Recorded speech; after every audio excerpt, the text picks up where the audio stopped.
ခန္ဓာကိုယ်ကြွက်သားကြီးကိုအစီချဖို့မဖြစ်မနေတည်ထားတဲ့အခြေခံ၃ချက်ကိုဒီနေ့ဒီဗီဒီယိုမှာ knowledge sharing လုပ်ပေးမှာဖြစ်ပါတယ်အားလုံးပဲမင်္ဂလာပါကျွန်တော်ကတော့ fitness personal trainer ပိုင်ဆိုပဲဖြစ်ပါတယ်ခင်ဗျာခန္ဓာကိုယ်ကြွက်သားကြီးအောင်ပဲလုပ်အစီကျအောင်ပဲလုပ်eat sleep move ဆိုတဲ့ဒီအခြေခံ၃ချက်ကနေပြီးတော့ရှောင်လဲလို့မရပါဘူးနံပါတ်1 eat ဆိုတဲ့စားတာအရေးကြီးလားကျွန်တော်တို့ခန္ဓာကိုယ်မှာလိုအပ်တဲ့အစာအာဟာရတွေမျှမျှတတစားမှကြွက်သားကြီးကိုအစီချဖို့ထိရောက်ပါလိမ့်မယ်ဥပမာကြွက်သားကြီးကိုပဲဖြစ်ဖြစ်အစီချဖို့ပဲဖြစ်ဖြစ်အသားပိုစားပေးတာမျိုး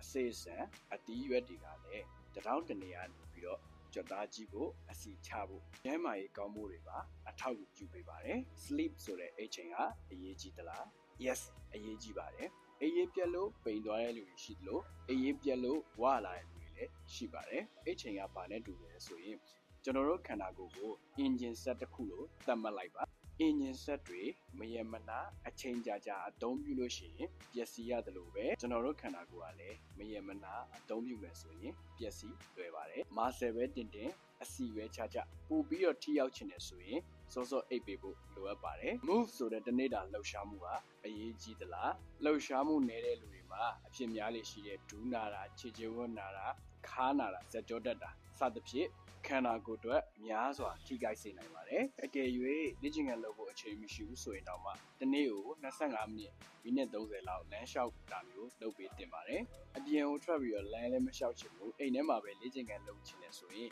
ကျွန်တော်ကိုယ်တိုင်ဖန်တီးထားတဲ့လေ့ကျင့်ခန်းလေးလုပ်ပြီးသားဖြစ်မယ်ပိုက်စီလည်းကြမယ်45ရက်အတွင်းအစီချတဲ့ program ကို join လုပ်ရပါတယ်ကြွက်သားကြီးဖို့အတွက်တော့လေ့ကျင့်ခန်းလုပ်ခြင်းအလေးမှာခြင်းတစ်မျိုးကသာကြွက်သားကြီးစီပြီးကျန်းမာအသက်ဆန်းစေနိုင်မှာပဲဖြစ်ပါတယ်လေ့ကျင့်ခန်းလုပ်ပြီးခန္ဓာကိုယ်ကြွက်သားကြီးခြင်းသူများအတွက် online ရပဲဖြစ်စေ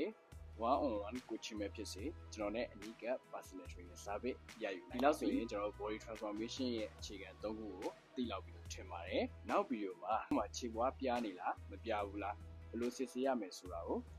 knowledge sharing လုပ်ပေးမှာဖြစ်ပါတယ်ကျွန်တော်တို့နောက်ဗီဒီယိုမှာပြန်ဆုံတွေ့ကြပါမယ်အားလုံးပဲ bye bye ပါ